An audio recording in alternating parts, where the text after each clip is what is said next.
Good morning, good morning, good morning sa inyo mga ga. Exercise po tayo.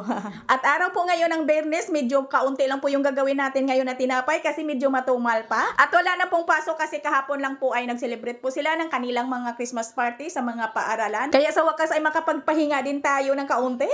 Charot. Hindi, imagine lang. Ito marami po tayong gagawin ngayon. Tulad nito na maglilinis muna tayo bago naman tayo sumabak sa pagbibake. Medyo napagod po kasi tayo noong mga nakaraang araw kasi po ay marami po tayong pa-order para po sa kanilang mga menu. Kaya ito parang sakit pa po ng mga katawan ko, parang ayaw ko pang bumangon. Pero nang nakita ko po yung mga linisan, yung sahig, ang marami po talaga alikabok ko. Ayan po, hindi pa po yan nakapagkapi ha, ay naglilinis muna tayo. At maagang maaga pa, ang ganda na ng tugtog ng kapitbahay, ay ayan po, napasayaw po tayo, ay para na rin maka-exercise po yung ating katawan. Para naman po maunat-unat naman yung ating mga ugat. Hoy mga ga, wala po tayo dyang bra. At hayaan nyo mga ga, pag ako talaga'y magdancer, ipapakita ko talaga sa inyo na mas magaling pa talaga ako kay Maha Salvador. At syempre, para kompleto po yung araw natin at para maging masigla po tayo at mabango, tsara, nakapaligo na yan ha. At kinakaugalian at inuso ko na talaga yung pagsusuklay ha. Kasi dati hindi po talaga ako nagsusuklay eh. Diretso na lang po yan, punitil at saka lagyan ng hairnet.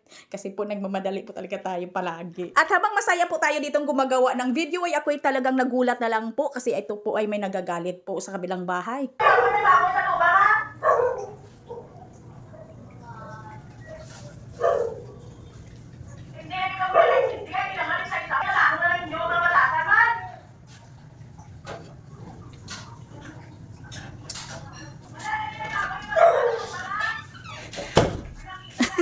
Ayan, bahala na sila mga ga. Basta tayo ay busy po tayo dito sa ating buhay-buhay. Magbukas na po ako ng aking pisunit kasi po marami po tayong mga customer dito kasi wala po nga pasok nga eh. At ito rin sa isa po sa mga dahilan na kailangan po talaga nating mag-voice over sa ating mga video kasi po ay ang ingay po talaga kasi yung aking pisunit ay katabi lang po yan sa aking baking area or sa aming bikere.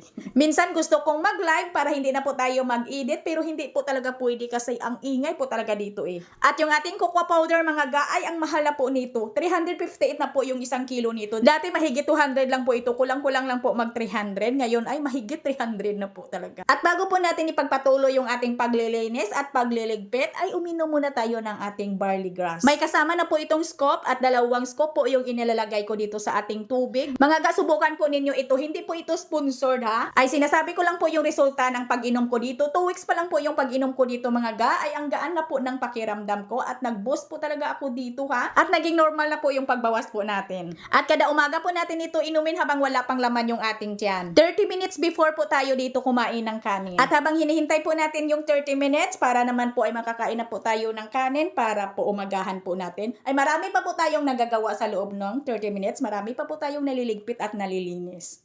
At ito na nga pala yung ating laruan na inalagaan po natin.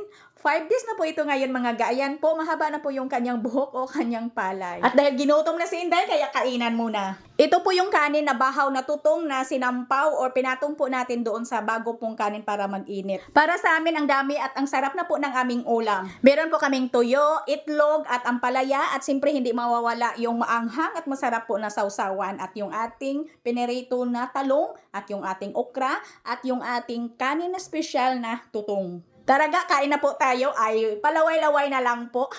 Yung mga anak ko ay hirap po talaga akong mapakain sila ng gulay, kaya iba yung kanilang ulam. At ilang buwan na rin mga ga, kami na lang po ng asawa ko gumagawa ngayon ng tinapay. Kasi pinagpahinga po namin yung aming panadero kasi po ay nagkasakit po siya. At dahil may edad na po kami ay kunti na lang po yung ginagawa namin, yung makaya lang po namin sa buong araw na gawin. Sa ating tuyo mga ga, yung paborito ko talagang kainin yung kanyang ulo, lalo na pag crispy. At umpisa naman tayo sa ating bakbakan. I-share ko lang sa inyo mga ga yung ating gagawin ngayon. Abangan nyo lang po yung ating mga recipe. Hanggang dito lang po yung ating video share. Maraming salamat at bye-bye.